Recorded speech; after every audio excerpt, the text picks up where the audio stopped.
지금 헌재나 특검이나 주목하고 있는 또 국민들이 가장 핵심적인 것 중에 하나로 생각하는 게 바로 세월호 당일 7시간입니다. 이에 대한 박근혜 대통령과 최순실의 반응이 거의 같은데요. 안민석 민주당 의원이 구치소에서 벌인 최순실과의 감방청문회 1분 1답 가운데 이런 내용이 나옵니다. 세월호 당일의 행적이 어떠냐? 기억 안 난다. 당일 바로 그날 박 대통령과 통화한 적 있나? 기억이 안 난다. 어제 일도 기억이 안 나는데 그걸 어떻게 기억하나? 자, 일부 나온 얘기는요, 이 변호사님. 예. 차움병원 피트니스에서 예. 뛰는 뛰는 러닝머신. 예, 러닝머신 하다가 사라졌다 이런 얘기 나오고 있잖아요. 예, 예. 자, 저 얘기는 저 박근혜 대통령 측에서도 예. 계속 지금 기억이 안 난다 같은 수준의 말로 일관하는 거 아닙니까? 어제 이제 이중환 엊그제였죠. 이중환 변호사 헌재 대리인을 하고 있는 이중환 변호사가 뭐 정확히 기억이 안 나서 복원 중이다 식으로 얘기를 했다가 나중에 그거는 소추 다른 사실에 대한 얘기다라고 이제 좀 말을 바꿨는데 뭐 전체적인 거야 기억이 나지만 세세한 부분에 대해서 기억이 안 난다는 취지로 저는 뭐 좋게 해석을 하고 싶습니다. 네. 그런데 문제는 이제 이 최순실의 구치소 청문회에서의 이 발언은 뭔가를 숨기고 있는 것 같잖아요. 그러니까요. 본인이 진짜 국정을 챙기느라고 머리가 아프다는 말까지 했대는데 정호성과의 녹음에 보면은 이런 거 세월호는 본인이 최순실의 정무적 감각에서 봤을 때도 큰 사건이라고 했을 거란 말이죠. 네, 지금 장면이 이제 감방 장면을 저희가 가상으로 꾸며본 겁니다. 예. 저런 모습으로 했다 이런 얘기예요. 예, 사진 촬영을 거부해서 사진은 없죠. 이제 최순실 건.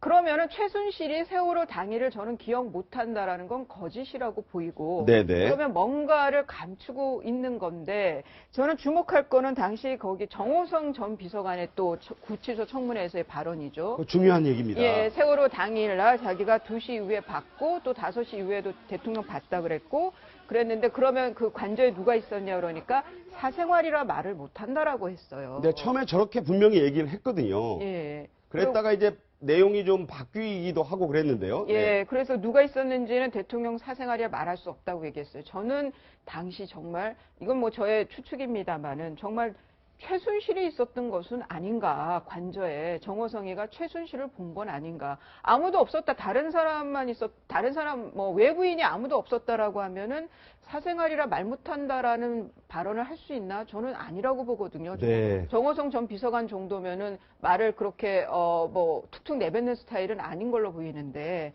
그렇다 그러면은 러닝머신에서 뛰다가 황급히 나갔다라고 하는 그 보도가 사실이라고 하면 좀 뭔가 얼개가 맞지 않나 그런 생각이 듭니다. 그러니까 다만 윤전추 이영선 행정관은 평소 언제나 관저에 있었다. 공적인 인물은 아니라는 강한 암시가 정호성 전 비서관의 말에 그러니까 누군가 관저에 있긴 했는데 밝힐 수 없다 이런 그렇죠. 얘기거든요. 만약에 공적인 인물, 예를 들어서 이제 김기춘 전 비서실장이나 뭐 그런 사람이 만약에 있었다 그러면 못 밝힐 이유가 없잖아요. 네네. 그런데 이제 사생활이라는 표현을 썼단 말이죠. 그러면은 공적인 라인에 있는 사람은 절대 아니라는 말이죠. 네. 이제 사적인 라인에 있는 누군가와 같이 있었다 하는 걸 암시하는 대목인데 그럴 경우에 우리가 첫 번째로 떠올릴 수 있는 게 바로 최순실 씨란 말이죠. 네. 더군다나 최순실 씨가 지금 그 피트니스 센터에서 있다가 갑자기. 세월호 사건이 나고 나니까 거기서 바로 떠났다 그런 거면 그러니까 보니까 어디 가셨지 이렇게 됐다는 그렇죠. 거예요. 그런 거 보면은 그 사람이 거기서 떠났을 때는 어딘가 내가 지금 이러고 있을 때가 아니다 하는 판단을 내리고서 떠났다는 얘기잖아요. 그러니까 뭔가 박 대통령의 상황을 알고 있는 최순실이 그렇죠. 행동을 취했다는 거죠. 그렇죠. 그렇게 되면 이제 거기서 나와서 예를 들어서 뭐 이제 뭐 샤워도 하고 어쩌고 이런 시간을 이렇게 다 감안해서 본다면 청와대에 도착하는 게 뭐 대개 한 12시 넘어서쯤에 도착하지 않았을까? 오전에 떠났으니까. 그렇게 하면 정호성 전 비서관이 갔다는 그 오후 2시쯤에 그때쯤에는 최순실 씨하고 같이 있을 수도 있겠다. 네. 이런 생각이 들어요. 네. 왜냐하면 우리가 평상시에 사실 최순실 씨가 국정을 농단해가면서 가지고 있는 정무적 판단들이 있잖아요. 네네네. 그러면 그 정무적 판단을 우리가 완전히 무시할 수 있는 상황은 아니란 말이죠. 그렇죠. 그러면 최순실 씨는 이 사건이 박근혜 대통령이 지금 어찌어찌 해야 하는 일이다. 라는 정도는 충분히 얘기했을 수 있죠. 그럼 네. 그런 추정은 가능합니다. 자, 그래서 여기서 나오는 게 이제 조효국 전 대위도 아니라 하고 신보라 전 대위도 이제 아니라고 하는 이른바 주사제를 누군가가 들고 가서 놓은 거 아니냐. 예. 이런 얘기가 나오면서 자연스럽게 떠오른 인물. 정호성 전 비서관이 주사 좀 맞으러 가십니다라는 문자를 이영선 행정관으로부터 받았다는 내용 나왔거든요. 네. 그러면서 떠오른 인물 바로 백모라고 하는 60대 추정의 여성입니다. 순천향대병원의 간호사나 간호조무사 출신이라고 하는데 2012년 대선이 있던 해죠. 최순실 씨 일가 집에서 미용 진료를 하던 이른바 야미 주사를 놓는 그런 사람이다. 이런 얘기가 되거든요. 교수님. 그렇습니다. 그래서 2013년에 저 문자를 주고받은 것이 대통령이 바로 취임해서 청와대 입성한 이후에 2014년 4월 5월 밤 9시 10시경이 되거든요. 그러니까 세월호 당일은 아닙니다. 근데 문제는 저렇게 보안 손님으로 취임하자마자 저렇게 계속 다니면서 그게 쭉 이어져 와가지고 네네. 2014년까지도 이어져 온 게 아니냐. 그렇죠. 라는 의혹하고 지금 연결되는 겁니다. 그리고 또 오전 10시에 결국에는 저런 관련성 있는 분들이 보안 손님으로 해가지고 대통령 주변에 갔다가 좀 응급처치를 하고 좀 살펴가지고 대통령이 그 서면 보고를 받고 전화 보고만 받게 되고 누구에게 모습을 드러내지 않은 그런 의혹과 연결되기 때문에 저 주사 아줌마가 굉장히 지금 관심의 초점이 되는 그러니까. 거죠. 더군다나 이 경력을 보면 순천향대 서울병원인데 바로 이곳에서 연상나는 게 최순실 씨의 단골병원인데다가 예. 이임순 교수, 바로 이 병원에 근무하는 이임순 교수 하면 정유라가 제주도에 들어와서 그 아이를 출산할 때 봐줬다. 예. 그런 인물이어서 뭔가 맥락이 다 있죠. 그러니까 이제 이 순천향대 병원이 우병우 전 수석의 처가에서 그 도네이션에 기부를 많이 해서 그러니까 이상달 전 회장, 그리고 김장자 씨. 예, 그 기부를 많이 해서 순천향대 병원에서 굉장히 이제 그 우병우 전 수석의 처가에 대해서는 또 VVIP인 곳이고, 그런데 거기에 산부인과 의사인 이임순 교수는 또 최순실 정유라하고 또 막역한 거예요.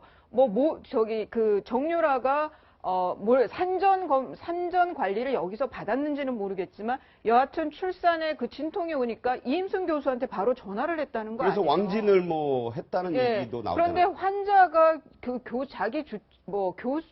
관리해주는 의사의 휴대전화를 안다는 건 그거 굉장히 이례적이지 않아요? 그렇죠. 아무리 이 집이 돈이 많다고 하더라도. 네네. 그리고 애가 아프다고 하니까 제주까지 또 내려갔어요. 쉽지 않은 일이죠. 이거는 저는 굉장히 특별한 경우라고 보입니다. 그런데 그 이임순 교수가 있는 순천향병원 출신의 이 간호사 또는 간호조무사 출신이라고 하는데, 이 백모 주사 아줌마가, 그러니까 이 공통되는 것들이 있다는 거죠. 그게 이제 순천향병원으로 얽히는데, 이게 네. 우연의 일치일 수도 있지만 최순실 게이트에서는 너무나 우연들이 많아서 이것들이 외려 연결고리로 보는 것이 더 합리적이지 않나, 그런 생각이 듭니다. 자, 이 60대의 백 선생, 주사 아줌마를 최순실 씨가 평소에도 극진하게 챙겼다는 최순실 씨 집의 가사 도우미의 증언이 저희에게 확보되어 있습니다. 한번 들어보겠습니다. 난 그분도 반찬을 잘해가 보내더라고. 난 호박죽 잘해가 보내고. 맨 처음 누가 가온지 모르는데 우연히 이제 알았지. 자, 호박죽도 보내고 뭐 챙기고 그 얘기가 있거든요. 그렇다면 이거 가족 같은 관계였다. 그러니까 그냥 가끔 와서 주사만 놔주는 그런 아줌마가 아니다. 우리가 네. 이걸 알 수 있죠. 그리고 저 가사도우미의 다른 증언을 보면 사실은 주사 아줌마가 여러 명이었다는 거예요. 네네. 그래서 이 사람 저 사람 자꾸 바뀌는데 안 바뀌는 한 사람이 있다.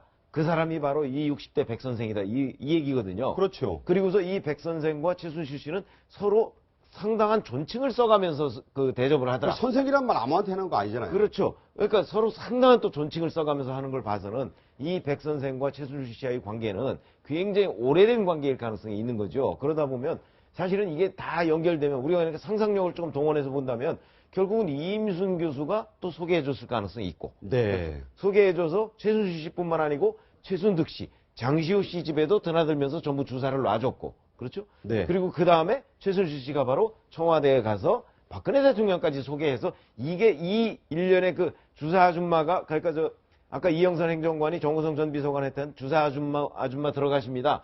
라고 하는 그 주사 아줌마와 다 이게 동일 인물일 가능성이 있다는 거예요. 그게 바로 세월호 7시간의 핵심적인 부분과 다 있다. 그렇게 되면 아까 그 이제 문자 한 거는 2013년 4, 5월이지만 그게 이제 계속됐다면 2014년, 15년까지도 이어졌을 가능성이 있는 것이죠. 그러니까 저 사람도 어찌되면 그 진술을 받아보면 세월호 7시간을 알 수도 있겠다. 그러니까 지금 세월호 7시간을 알 수도 있는 사람은 저 사람하고, 네. 그 다음에 이제 그 이영선 행정관하고, 윤전추 행정관하고, 또 혹시 그다음에? 있었다고 하는 남자 트레인도 가능성이 그 있고요. 가능성이 있고. 그다음에 정호성 전 비서관도 2시에는 하여튼 갔다고 그랬으니까.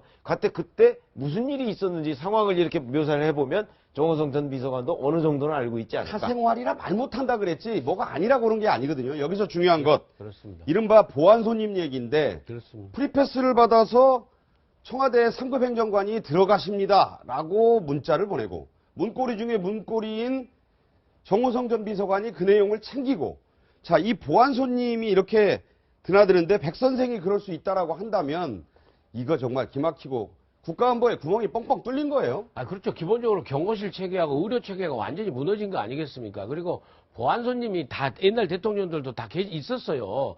김영삼 대통령 같은 경우에는 늘 와서 예배 보고 하는 목사님이나 그런 분들도 있었고, 그 다음에 김대중 대통령 같은 경우에는 그 민주화 투쟁을 같이 했던 해외 동포 중에 몇 분이 또 계셨고, 또 다른 와서 여론을 전달하고, 다 그분들이 공개되는 분들이었지, 저렇게 지금 그 박근혜 대통령처럼 그 비밀리에 전혀 알려지지 않은 그런 보안 손님들이 굉장히 적었는데, 보안 손님으로 되는 저분들이 이제 비선 진료, 그러니까 그 무면허, 비공식적인 진료하고 관련된 거기 때문에 네. 대통령의 건강과 관련돼 가지고 국민적 의혹과 국민적 우려가 훨씬 더 지금 큰 거죠. 그리고 신보라 대위만 해도요, 오전 10시쯤에 가글을 갖다가 들었다는 거 아닙니까? 그렇죠. 그러면 오전 10시쯤에 대통령께서 양치를 못 하실 정도로의 어떤 상황이 있었다라고 우리가 또 연결되는 거기 때문에 네네. 의혹이 아무튼 대통령께서 이 부분을 좀 확실하게 얘기를 했으면 좋겠어요. 자, 세월호 7시간에 대해서 이렇게 여론이 비등하고 의혹이 빗발치니까 변호인단이 어쨌든 공식적인 입장을 곧 밝힌다는데 예. 뭐 나와 봐야 알겠습니다만 무슨 내용이 담길까요, 대체? 저는 뭐 최선은 다하겠지만 변호인단이 과연 이 문제에 대해서 변호인단이 대통령하고 정말 허심탄회하게 얘기할 만한 환경일까? 네. 저는 아니라고 보고요. 그렇다라고 하면은 뭐 이미 이제 청와대 홈페이지에 나와 있는 이것이 팩트입니다. 에서 뭐 얼마 더 진일보한 게 있을까? 저는 조금 의구심을 갖고 봅니다. 그런데 이 7시간에 대해서는 이게 뭐 탄핵 사유가 되느냐 안 되냐. 왜냐하면 그 국민들은 이 문제 하나만으로도 대통령으로 인정하기 어렵다라는 거부감을 많이 보이시지만 문제는 이제 우리나라 그 탄핵에서는 이 어떤 마음 자세로 이랬느냐 가지고 문제를 삼는 게 아니라 어떤 위반 행위가 있어야 되거든요. 네. 위반 행위, 위법 행위가, 불법 행위가 있어야 하기 때문에 그렇지만 세월호 7시간에 대해서는 뭐 특검도 이제 여기에 대해서는 조사를 한다고 하고 또 하나는 다른 거보다 저는 대통령의 이거는 국민과의 약속이라고 보입니다. 밝혀야 특검에 한다. 대해서 네. 성실히 임하겠다라고 했기 때문에 뭐 저는 비관적이긴 하지만 여하튼 그래도 대통령이 좀 용기를 내줬으면 싶습니다. 예. 자, 이 주사제 얘기를 하면서 이제 다음 주제로 넘어갈 수밖에 없는데